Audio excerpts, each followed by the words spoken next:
डिसेंबर रोजी दिव्यांग जागतिक दिन आहे आणि दिव्यांग जागतिक दिनच्या मोर्चावर म्हणजे दिव्यांगाचा दिन आहे हे उरले फक्त 2 दिवस आणि जालना महानगरपालिका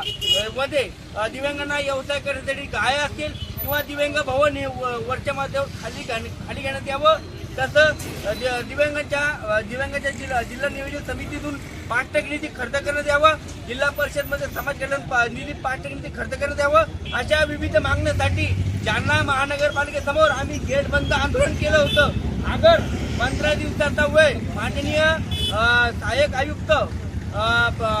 नागोरी मॅडम असेल किंवा दिव्यांग विभागाचे अधीक्षक मोरे मॅडम असेल किंवा मालमत्ता विभागाचे अधीक्षक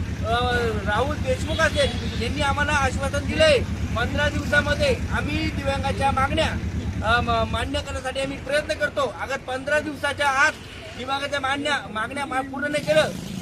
तर आम्ही पुन्हा महानगरपालिकेच्या दालनात आंदोलन करणार आहे आणि दिव्यांग दिन आहे हे महापालिकेने समजून घ्या। मी राहुल जालना।